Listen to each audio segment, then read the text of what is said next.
To build wealth, it's concentration. To keep wealth, it's diversification. I think anybody who's like, I don't need that, I have Bitcoin. I mean, sure, that's cool when you got $5,000. When you got 5 million or 10 million or 50 million, it's a different story. And so I think there's a lot of nuance that's missed in that conversation. Sure, you got $5,000. I mean, hopefully your kids know how to work your hardware wallet and like, cool, whatever, right? But as you get more money, you're going to diversify. The other thing is, like I said, is that at the end of the day, you have to realize that we don't want money, as I already made the case for, right? What we want is goods and services. What we want is experiences, right? You know, you've often probably heard the story and you know, or just whatever the saying that most millionaires or most billionaires on their deathbed would probably give all their money back to get one more good experience with their loved ones, right? So that's ultimately what we want. So for example, I'm literally like moving furniture in right now into this beach house I've been building down in Mexico. It's been going on. We broke ground about a year and a half ago. It's been like a 4-year project. And in Mexico, you know, you don't have loans. It's a cash deal. I put a lot of cash into this place, right? And a lot of Bitcoiners that I've talked to are like, that's like ridiculous. Like, if you should just put all that into Bitcoin. Look how much more that would be worth today. Like, the price of that home in Mexico has gone up a lot. It's beachfront. It's done really, really well. It's probably tripled or quadrupled. But if I would have put it into Bitcoin, it could be up 10x. But for what? So one day I could buy a beach house, right? I could have more money, so one day I could get the thing that I just got right now. I want the thing I want right now because I have kids, and I want my kids to go there because the experience that I'm going to have with my kids at that house today is worth more than all the money that Bitcoin could ever be worth in the future to me. So that's the way I think about it. And so then I have multiple assets because I want experiences. So I want the beach house. I have a ranch property in Texas that we go to, and we have animals there, and we do events there and things like that. And we have these different assets that are worth things. And so then how do I protect and preserve that for the future then? So again, if you have $5,000, put it in a cold storage, and like hopefully your kids know how to work your hardware wallet. But as you get more money, you have to think about things differently. And so, yeah, so then how do we pass that down? We've been seeing in the UK this week, they're passing these new inheritance tax laws on farmland. And we have that in the United States as well, which basically is a Marxist rule. So in the 10 points of communism, one of them is to, basically stop inheritance, right? Yeah. And so, that's a Marxist law. And you don't have to be subject to that. So, for example, I can move all my assets into an irrevocable trust, and those assets are not owned by me anymore. And so really the role of what rich people do is they own nothing, sort of what the WEF wants us to do, own nothing and be happy. So rich people own nothing. They control a lot of things. They own nothing. So those assets are now owned by a trust. I don't own those anymore. Sue me. I own nothing. But this trust does. Now, I have access to those assets in the trust. And so then those assets live in the trust, and my kids can have the trust, and on and on. So there are ways to do this. I don't know about the UK law specifically, but in the US, we have rules to do that. So that's how we think about that. How do we get the assets? That's problem number one. But then problem number two is that how do we keep the assets? And which is much harder than actually problem number one. And so we use this through tax efficiency, entities, asset protection, trust, corporations, things like that. And then ultimately, the last piece I'd throw in is that then, we set these up in these trusts so that these assets can pass down from generation to generation. And a lot of people in the Bitcoin community today are like, I'm not passing any assets down to my kids. It's going to ruin them. It's going to make them lazy. It's going to whatever. You'd rather have your farmland go to Bill Gates? Okay, not me. I'd rather keep my assets away from those people as much as I can. But ultimately, like, why wouldn't you want to give that hand up to those future generations that we have, right? I think the fiat monetary system has trained us to be in a debt-based monetary system. And a debt-based monetary system is a system that it steals value from the future, right? I'm taking money today that I have to pay back from future production. And I think as Bitcoiners, we should think about pushing value to the future, not stealing value from the future. And so I would think about it as my life, the work that I put into place today, the assets that I build, whether it's the books I write, the courses I produce, the lives I touch, but also the assets I accumulate, is my proof of work. That's my proof of work of my life. And my life is one block.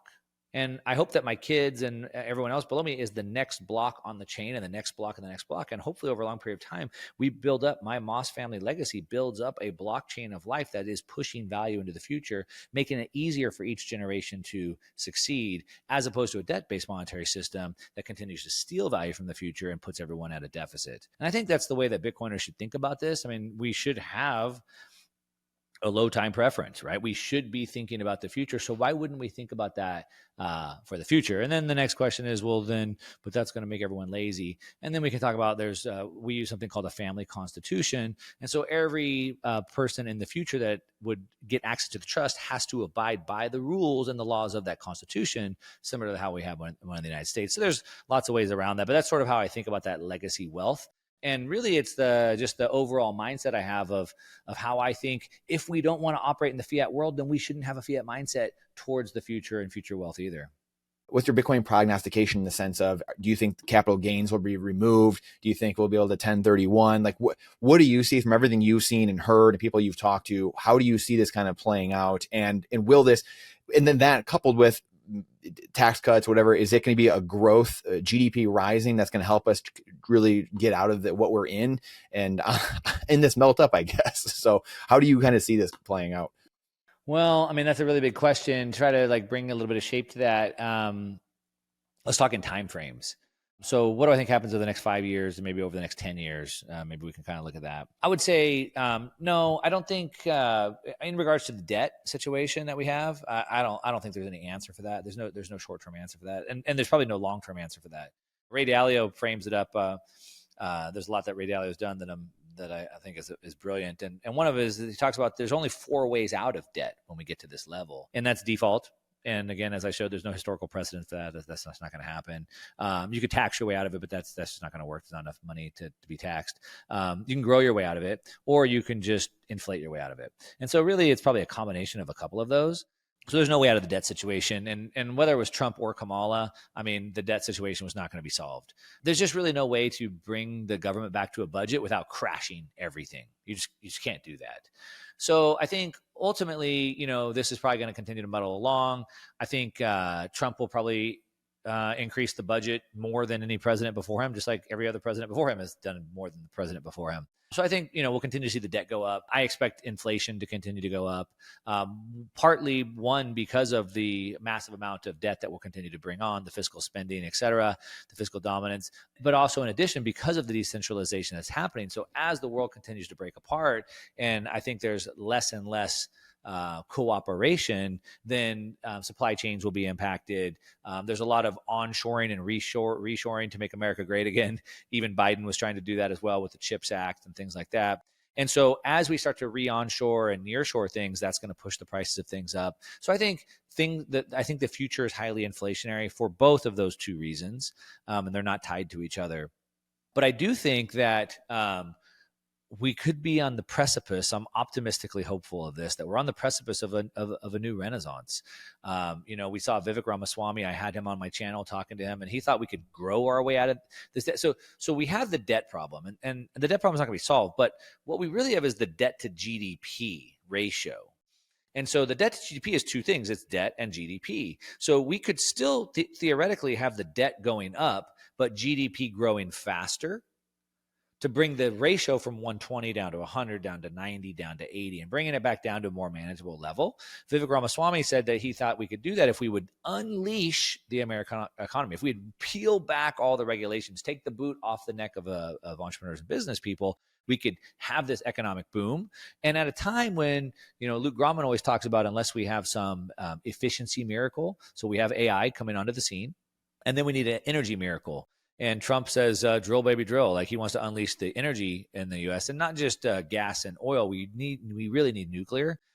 China has 150 nuclear reactors under construction right now. Today, the U.S. can't get one. But hopefully we can change that. We can unleash the energy. We have the technology. We peel back the regulations. We unleash the American economy. I'm super bullish on what's going to happen in America, but I'm also bullish on inflation. And those are two different things. Things can be good and bad at the same time. You have to understand this. There's a lot of nuance in this thinking. Things can be good and bad at the same time. So inflation is very bad. It steals wealth, period. It steals productivity, period. It steals hours from my life, period. That's it.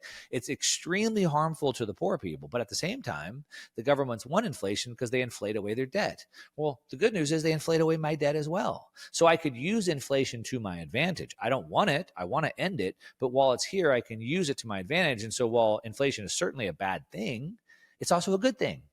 And that's why I said they can be good and bad at the same time. So inflation pushes the prices of all my assets up. Inflation inflates away the debt that I can take on, and we're in a debt-based monetary system, so I can use that to my advantage. And so I think we're in a highly inflationary environment. I think the American economy is going to go through a renaissance. And then back to sort of Bitcoin and technology, I talk about, you mentioned the Q wave, or this quantum leap wave I talk about. So about every 50 years, the world goes through this quantum leap of technology. It's happened for the last 300 years since the Industrial Revolution. And really, when you look back at this, the last one started in 1971, which was microprocessors, personal computers, telecommunications. And each one of those for that 50-year period was really the only place to invest. So if you had invested into Intel and Apple and Microsoft, in the last 50 years, you crushed it. You crushed it. NVIDIA, Google, you crushed it. The only place to invest 50 years before that was Ford and GM and GE. And before that, it was only in oil and steel companies. And so today we're entering this next one, the sixth wave, as I call it. And it's not just one technology, it's a cluster of technologies, how they work together. And so really we have, as I already spit some of them out, but we have Bitcoin, we have AI, we have decentralization overall, robotics, and all of that coming together is going to create this massive wave of flourishment. So you take the American economy, hopefully, like I said, optimistically hopeful of getting regulations pulled back, unleashing that, bringing a lot of cheap power to the place, having technologists and futurists like Vivek and Elon in place at the time when the sixth revolution is happening. I'm extremely bullish for the future. And I think asset prices, specifically in that niche, the intersection of those at play, are going to see prices that most people just can't even put their head around. I think it's an enormous opportunity. It's an enormous opportunity that will only come really once in our lifetime. The next time this happens in 50 years from now, I won't be thinking about investing anymore if I'm even still alive at that point. And so now is the time. And I think it's going to be wildly bullish, exceeding, I should say, everybody's expectations. So yeah, I'm all in on that. If you like that clip, then you definitely got to check out this next spicy clip. I think you're really going to like it. Come on, check it out. But if you want the full version, the full interview, check that out over here. Come on, do it. See you in there.